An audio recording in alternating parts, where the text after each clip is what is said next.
It's a beautiful day in the neighbor pool. A beautiful day to be Deadpool. It's story time. Story time. We got any fans of Mr. Rogers out there? All right. I'm a pretty big fan of Captain America myself. Are you all ready for story time? Well, that's good to hear, because I certainly have a story to tell. Gosh, I love to talk. Today's story is a beloved bedtime classic, and pulled straight from the public domain, so we can't be sued. It's Little Red Deadpool. You guys see what I did there? Thank you. All right. Just gonna put my little reading glasses on. There we go. And that doesn't work. No worries. Look at these adorable pictures, by the way. Look how cute Dogpool is, guys. Thank you. Thank you for your cheers. I scribbled that myself. Once upon a time. You know what?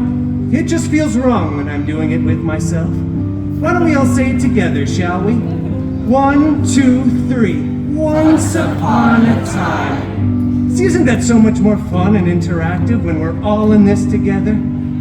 Oh, for those of you that didn't participate, get your head in the game! Ahem. Anyway, upon that time, once, Little Red Deadpool set off to bring her sickly grandmama a delicious basket of churros. You see, Little Red's grandma lived alone. Not in a nice, clean, assisted living facility like where most Mimas are forced to live in against their will, no. Little Red's grandma lived alone in a creepy cottage in the middle of an even creepier, desolate forest, because Grammy lived life on the edge, yes. Oh, this seems dangerous, thought Little Red to herself. So naturally, she went into the forest anyway so that children could learn from her mistakes for hundreds of years. A real after-school special kind of cautionary tale. Well, Little Red, these glasses are a little stuck on my... There we go. That was all part of the plan, ladies and gentlemen. Oh, Little Red skipped majestically throughout the forest, right past some exposition, before finally arriving at Grandmama's cottage. When she opened the door, she saw her grandmother lying down on a nice 4-poster, rich mahogany bed, yes. Oh, Grandmama! I brought you a delicious basket of churros! Grandma was looking pretty weird, freakish even, and it wasn't because of the weight loss drugs, no. No, it wasn't because of that. It was actually because Grandma was the big, bad Wolvie in disguise. Ooh! Oh, no, he's scared. No, I saw you flinch there. You hit. Oh, Grandmama! What blue eye contacts you have! They're canon! And Grandma, what a retro comic accurate costume you finally have! Shut up, Bob! And Grandma, what big claws you have! Are those vibranium? No! They're unamanium. Shing! Wait a minute! Grandma's not Australian!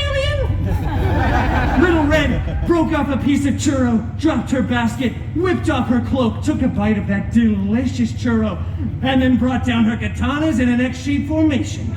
Not as an Easter egg, but more of just a stylistic choice. Bring it on, Peanuts!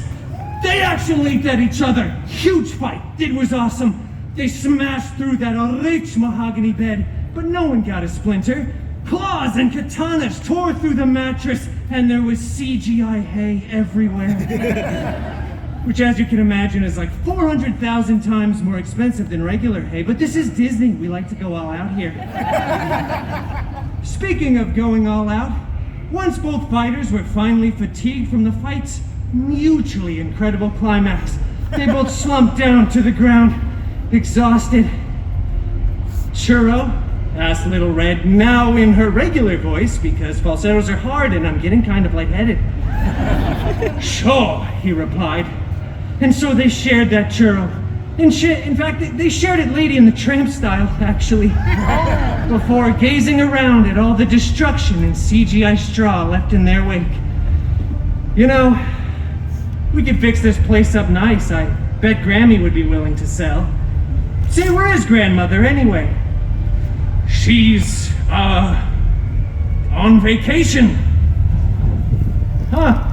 That's not ominous or foreboding in any way. In fact, I trust you fully. We should be roommates. Yeah. And so they were roommates. Oh, Little Red was the top bunk and Wolvie was obviously the bottom. And they lived happily ever after. The end. Thank you guys so much. And the moral of that story, children, is pretty obvious actually. It's spend more time with your grandmother. Seriously, I feel like you should really be able to recognize the difference between your own old decrepit grandmother and some huge jacked man. A huge Jackman, if you will. Oh, stop it. Well, anyway, I should be going. I'm about due for my lunch break, actually. I'm gonna have some delicious chimichangas. And I gotta go check my DMs. That stands for Deadpool messages. Patent pending. Thank you all for coming to another illustrious story time with Deadpool. Thank you so much.